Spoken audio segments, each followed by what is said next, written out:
अस्सलाम वालेकुम व्यूवर्स, आज हम ES सोलर की एक और एपिसोड के साथ मौजूद हैं। आज हम एहतशाम अमीन से क्वेश्चन करेंगे। एहतशाम अमीन, आप हमें ये बताएं कि मार्केट में सोलर इन्वर्टर्स के हवाले से बहुत ज़्यादा कन्फ्यूजन है और कस्टमर जो है वो काफ़ी इसके बारे में कॉन्शियस भी होता है और फिर मार्केट उसको बहुत ज़्यादा कंफ्यूज भी कर सकती है, जिससे उसको इन्वर्टर लेने के बाद भी ये डाउट रहता है कि जो मैंने चीज़ ली है वो अच्छी चीज़ है या नहीं। इसके बारे में गाइड। देखें, जिस तरह हमने अपने पहले एपिसोड में कवर किया था कि कस्टमर ने जब कभी सोलर सिस्टम लगवाना होता है तो उसके अंदर जो सोलर पैनल्स की सिलेक्शन है ये बहुत अहमियत का हामिल थी।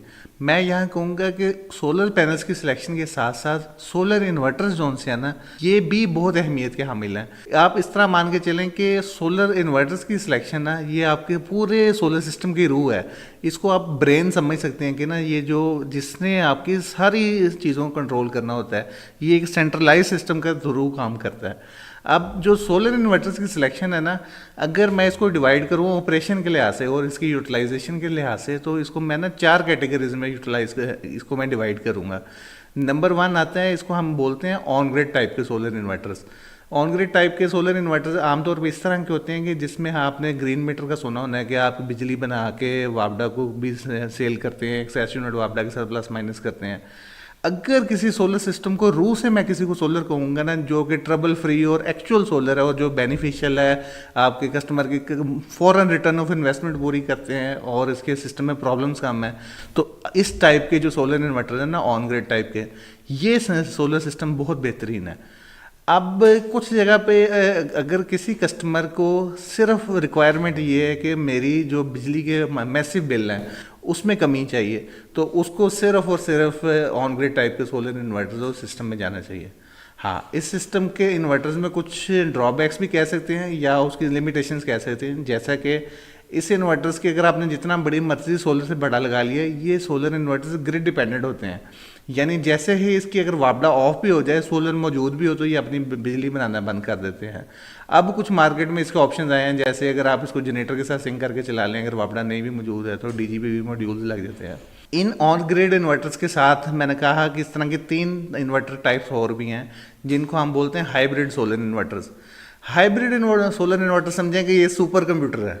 जैसे कि दुनिया का जो फीचर आप सोच सकते हैं कि किसी सोलर सिस्टम में होना चाहिए, वो तमाम फीचर ही हाइब्रिड सोलर सिस्टम में होते हैं। फॉर एग्जांपल, वो जो हमारे ऑन ग्रिड सिस्टम में मसले थे कि अगर वो वापडा चली भी जाए तो सिस्टम बंद हो जाता था, तो ये हाइब्रिड सिस्टम आपको ऐसा नहीं होता, ये फिर भी चलता रहता है। ये हाइब्रिड सोलर सिस्टम के अंदर 3 सोर्सेज होते हैं। एक सोलर सिस्टम का, दूसरा इसके साथ बैटरीज या हम कोई बैकअप सोर्स लगाते हैं, तीसरा ग्रिड का सोर्स होता है। अब इस सिस्टम में अगर वापडा चली भी जाए तो कोई से 2 सोर्सेज मिलते रहे, बैटरी जमा उसको सोलर मिलता रहे, वो आपका लोड चलाते रहते हैं। ऐसे जो हमारे क्लाइंट्स हैं जो कि थोड़े लग्जरी को पसंद करते हैं, जिनका पहली प्रायोरिटी बिजली के बिल में सेविंग्स तो है, लेकिन एक स्टेप वो चाहते हैं कि यार मुझे नहीं परवाह कि मेरा जितना मर्जी बिल आए, या मुझे नहीं परवाह कि मेरा सोलर लगा है, मेरे ठंडे एसी चलने चाहिए जून जुलाई के अंदर, कि वापडा बंद भी हो जाए तो मेरी चीज़ें नहीं बंद होनी चाहिए। ऐसे लोगों के लिए हाइब्रिड सोलर सिस्टम्स हम सजेस्ट करते हैं, हाइब्रिड सोलर इन्वर्टर्स लगते हैं। अब हाइब्रिड सोलर इन्वर्टर्स के अंदर भी 2 तरह के सोलर इन्वर्टर्स आते हैं। एक को हम बोलते हैं IP21 इन्वर्टर्स और दूसरे को हम बोलते हैं IP65 इन्वर्टर्स या IP66 इन्वर्टर्स।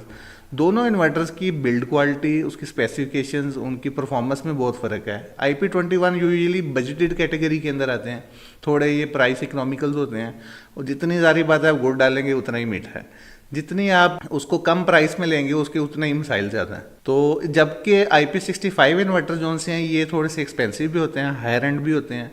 तो हाइब्रिड इन्वर्टर्स मैं जो सजेस्ट करूंगा, क्योंकि ये बाय ऑपरेशन इनमें थोड़े से प्रॉब्लम्स भी ज़्यादा होते हैं, क्योंकि ये सिस्टम की सीरीज़ में डिप्लॉय होते हैं, क्योंकि ये कंप्यूटर हब है जहाँ से इसने सारी चीज़ें कंट्रोल करना है। तो ये आपको IP65 IP66 लेने चाहिए। हाँ, इस इन्वर्टर से ऊपर कुछ नहीं है। अगर आप ये एक दफ़ा लगा लेते हैं तो आप ट्रबल फ्री में तो नहीं मैं कहूँगा, लेकिन जो आप कहते हैं ना कि ग्रिड अगर बंद भी हो जाए तो आप अपना पावर हाउस, पावर स्टेशन अपने घर पे लगा सकते हैं, अपनी इंडस्ट्री में लगा सकते हैं, अपने हॉस्पिटल में लगा सकते हैं, अपने शेड पे लगा सकते हैं, क्योंकि जो सबका कंट्रोल आपने खुद ले लिया है। इसके साथ आप बड़े से बड़ा बैंक लगा के उस हिसाब से सोलर लगा के सोलर बैटरीज बैंक को चार्ज करके रात में भी चला सकते हैं आप। यानी कहें कि मैंने ग्रिड बंद करना है, मैंने वापडा लेनी नहीं, अब देखें सोलर को ना लोग एक यूटिलाइजेशन से बढ़ के जो हमारे सरमायाकार लोग हैं ना, वो इसको ये समझना शुरू हो गए हैं कि इसको मैं एज ए इन्वेस्टमेंट प्लान भी लूँ।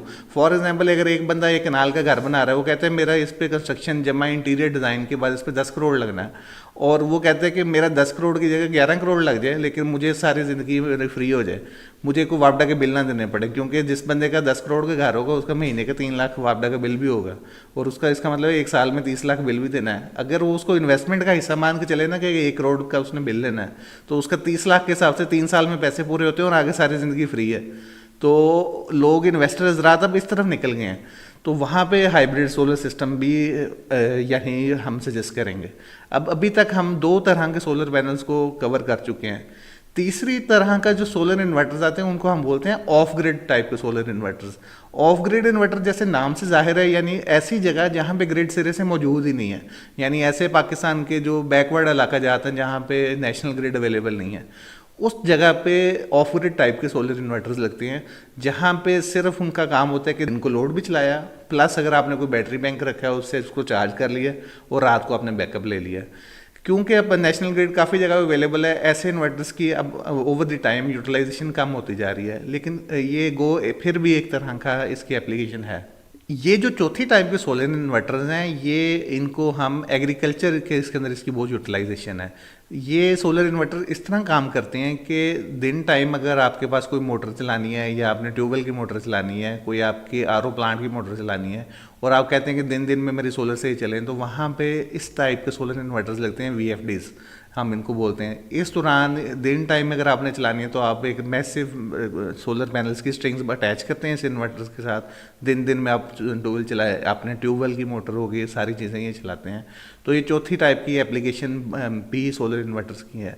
तो ये हमने 4 टाइप्स के जो थी एज पर एप्लीकेशन के किस तरह के कस्टमर को किस तरह का सोलर इन्वर्टर चाहिए, किस तरह का सोलर सिस्टम चाहिए, उसकी सिलेक्शन के अंदर आज ये हमारी अवेयरनेस मैसेज था। जी, उम्मीद है कि आपकी बहुत सी कंफ्यूजन्स इत्शाम अमीन ने सॉल्व कर दी होंगी। नेक्स्ट सीरीज में नेक्स्ट टॉपिक के साथ आपके लिए दोबारा हाजिर होंगे इत्शाम अमीन और Uzair Afzal ES solar solutions की तरफ से।